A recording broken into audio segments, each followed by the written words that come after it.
Sa isang lungsod sa Mars, dalawang boss ng sindikato ang nagbigay ng lagda sa pamamagitan ng pag-imprenta ng kanilang thumb mark gamit ang sariling dugo bilang tanda ng kanilang alyansa. Maayos na nagkasundo ang mga ito, ngunit sa pag-alis ng isang boss ay biglang sumabog ang sinasakyan nito, habang inatake naman ang isa sa opisina nito. Ang huling salitang nabanggit ng boss ay kung naroon si Spike ay hinding-hindi nyo hahayaang gawin yun ng pinuno. Napangiti na lang ang pinuno nang marinig iyon. Sa Bebop, nag-uusap ang dalawa tungkol sa panibago nilang target na si Mao Yenrai, ngunit napansin ni Jet na parang iniiwasan yun ni Spike kaya nagtanong ito kung may inililihim ba ang kaibigan. Medyo nagkaroon ng hindi pagkakaunawan ang dalawa nang biglang dumating si Faye na nakiusyoso sa usapan ng dalawa. Biglang umalis si Spike at hindi na nakipag-usap pa kay Jet kaya binalaan ito ni Jet na labas siya sa kung ano man ang mangyari dito. Tiningnan ni Faye ang mga impormasyon ni Mao Yenrai at nalaman nito ang tungkol sa 28 milyong pabuya doon. Tinanong nito si Jet kung iyon ang sunod ng mga itong target pero pinatay niyon ang monitor at nag-walkout lang si Jet dahil sa pagkainis kay Spike nang biglang si Faye ang makatanggap ng mensahe ng lalaki sa monitor. Maya-maya pa sa isang opera house dumating si Faye at sinabing siya ay bisita ni Mao Yenrai kaya napilitan na ang bantay na papasukin siya kahit wala siyang may pakitang tiket. Nagsisimula pa lang ang palabas habang hinahanap ni Faye ang kahon ni Mao, ngunit tinutukan siya ng baril ng mga gwardyang napagtanungan niya.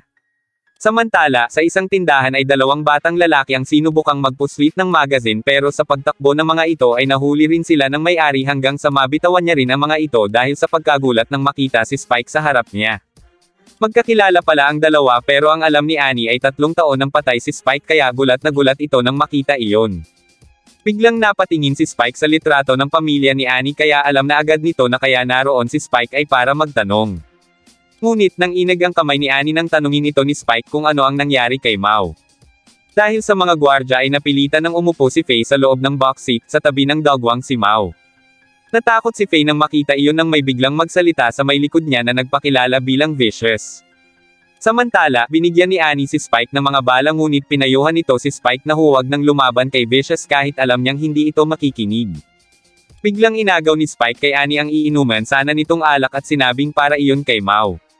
Bumalik si Spike sa Bebop para kumuha pa ng karagdagang mga bala kaya nakita siya ni Jet. Ipinaalam nito sa kanya na peke ang pabuya at malamang na isa lang iyong patibong ngunit alam pala ni Spike ang tungkol doon. Gayunpaman tutuloy pa rin si Spike dahil may utang na loob umano ito noon kay Mao kaya naman pinaalalahanan ito ni Jet para hindi matulad sa kanya na nawala ng braso dahil sa pagpapadalos-dalos noon. Nakatanggap sila ng tawag mula kay Faye na humihingi ng tulong. Tinanong ni Spike ang lokasyon ni Faye pero hindi para iligtas ito kundi para makaharap si Vicious. Pumunta si Spike sa lugar at mag-isang nakipaglaban sa mga tauhan ni Vicious. Samantala, habang inaayos ni Jet ang halaman ay hindi ito makapag-concentrate hanggang sa makatanggap ito ng tawag mula kay Faye na humihingi ng tulong pero agad niya iyong pinagpatayan. Gayunpaman, hindi rin ito nakatiis at kumilos din paalis. Sa simbahan pagkatapos talunin ni Spike ang mga alagad ni Vicious ay ito na mismo ang nakaharap niya, baril laban sa katana. Pareho nilang nasugatan ang isa't isa hanggang sa itapon ni Vicious si Spike palabas sa bintana ng simbahan. Gayunpaman, nagawang makapaghagis ni Spike ng granada bagay na hindi agad napansin ni Vicious. Habang bumabagsak si Spike ay sumabog ang simbahan at doon nakita ni Spike ang mga pangitain ng kanyang nakaraang buhay. Kasunod yun ay nakita niya ang isang babaeng may blonde na buhok na nag-alaga sa kanya pagkatapos niyang mawala ng malay. Nang nagising si Spike sa kasalukuyang panahon, ang kanyang mga sugat ay nakabenda habang humuhuni si Faye sa pagkanta. Nalaman niya mula kay Faye na 3 araw siyang walang malay, ngunit natawa lang si Spike at sinabing sintonado ang dalaga bagay na ikinagalit ni Faye kaya't hinampal siya nito ng unan bago umalis. Isang araw, nagising si Spike mula sa isang panaginip habang nasa club ito. Dahil wala nang natitirang pagkain sa Bebop ay kinain na ni Faye ang nag-iisang dog food na kakainin din sana ng asong si Ain. Pagkatapos ay naupo ito at doon nito nakita ang impormasyon ng susunod na target ni na Spike na may pabuyang 3 milyon. Kasalukuyang nasa club ang dalawa para sa misyon sa paghuli kay Giraffe. Nang makumpirmang iyon nga ang target nila ay agad na kumilos ang dalawa. Kinuha ni Jet ang atensyon ng bantay na si Fatty habang sinundan naman ni Spike si Giraffe na may sinusundang isang bata at matandang lalaki. Nakarating ang mga ito sa isang hotel. Pinasok ni Giraffe ang silid habang nakatutok sa lalaki ang baril at sinabing ibalik ni Zebra ang bata, ngunit tumilapon lang ito palabas ng bintana kaya agad na sinalo ni Spike si Giraffe. Gayunpaman, duguan na si Giraffe kaya inisip ni Spike na mawawala na naman ang pabuyang makukuha sana niya. Bago tuluyang malagutan ng hininga ay sinabi ni Giraffe na huwag magpapadala sa itsura ng batang lalaki at tulungan umano iyon ni Spike. Pagkatapos ay iniabot nito ang isang singsing na may bato. Nang makabalik sa Bebop ay agad yung sinuri ni Jet pero hindi nito masigurado kung anong bato iyon kaya napagdesisyonan ni Spike na itago na lang din iyon. Nang sumunod na araw ay nakipagkita si Jet kay Fatty upang makakuha ng impormasyon. Doon nalaman ni Jet na ang batang lalaki ay nagngangalang Wen, at sinusundan ni Giraffe ang tagapag-alaga niyo na si Zebra. Ayon kay Fatty, dating magkaibigan ang dalawa at parehong namuno sa isang organisasyon na tinatawag na Self-Defense Volunteer Squad hanggang sa 10 taon na ang nakalilipas, ni-raid nila ang isang pasilidad. Ngunit makalipas ang ilang araw, nawala na lang bigla si Zebra at natagpuan na lang ni Giraffe ang sarili sa kakaibang lugar na noon lang nito nakita. Inisip ni Giraffe na tinraidor siya ni Zebra para mag-isa na nitong mapatakbo ang grupo, at di kalaunan ay naging tagapag-alaga ito ni Wen.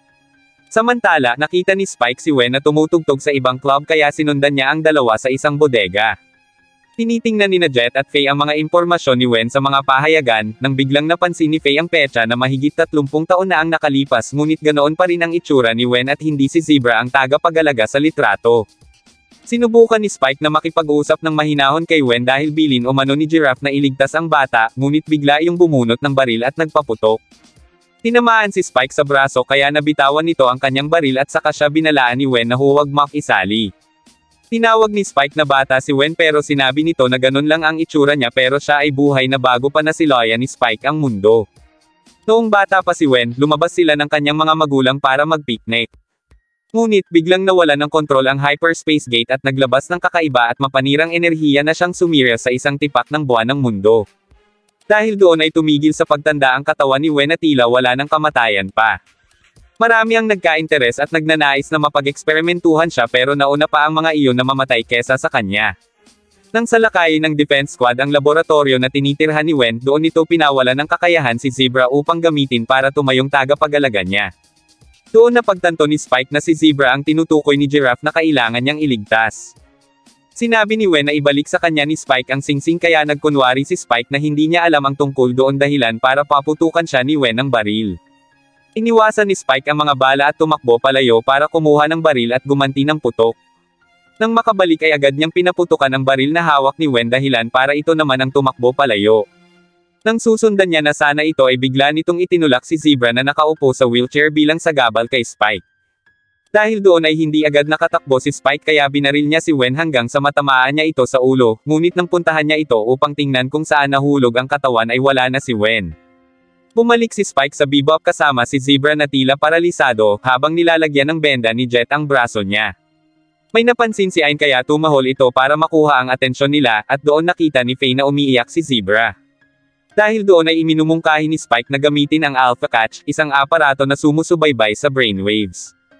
Sa pamamagitan nito, nakita nila kung ano ang nangyari sa silid ng hotel. Napanood nila kung paano hinarap ni Giraffe si Wen at hiniling na ibalik si Zebra kapalit ng singsing. Gayunpaman, binaril ni Wen si Giraffe na siyang nagpalipad dito palabas sa bintana ng hotel.